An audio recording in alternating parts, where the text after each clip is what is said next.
Spring Training Today is brought to you by Waste Management's Bagster, dumpster in a bag. It was photo day here today at the Player Development Complex, and that's the day that the players put on those Boston Red Sox home white uniforms. And that means baseball's coming to Boston. Welcome to Spring Training Today, Sunday edition. Out there on the fields today, it was live batting practice, and manager Terry Francona said it's really all about the pitchers and them getting their work in. I also had a chance a couple days ago to speak with future Hall of Famer John Smoltz about this Red Sox pitching staff. Aside from Philadelphia, which is where everybody's talking about the pitching staff, Boston has the same capability, 1 through 11.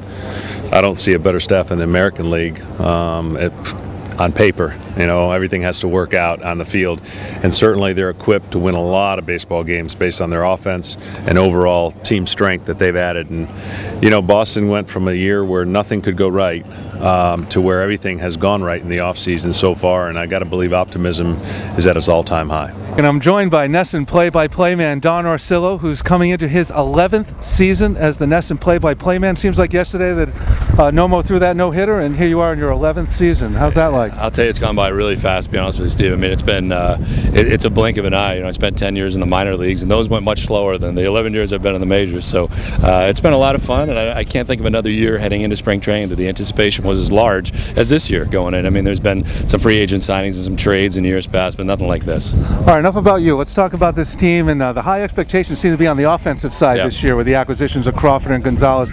A year ago at this time, the big acquisition was John Lackey, and we all thought that the rotation was going to be the best in baseball, and everybody was going to win 20 games. Right. Now, the rotation's kind of under the radar, and all kinds of things went wrong last year. How do you see this rotation shaping up for this season? Well, I think the rotation is as good as anything in Major League Baseball. I mean, you take a look at the Phillies situation, and that's incredible and pretty rare.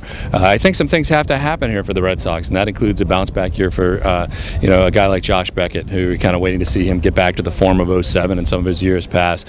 John Lackey, you know, it's tough to tell because last year he had kind of a John Lackey year. You know, you win 12, 13 games somewhere in there. If he does that again in this rotation, I think he'll be fine. And he's known as a workhorse and a guy who's going to give you 200 innings. The keys, I think, are going to be the Lester and Buchholz again, and see what happens there. And you know, and Dice K, you never really know. You hope he gets back to the 18-3 year that he had. And but I think one of the things that's kind of flown out of the radar a little bit has been the addition of Kurt Young, the new pitching coach, which is always going to be a change. I think these guys relied heavily on John Farrell, so it'll be interesting to kind of watch that dynamic. All that said, I think the rotation is going to be outstanding. Excellent. And that's it for spring training today, here from another Chamber of Commerce Day in Fort Myers.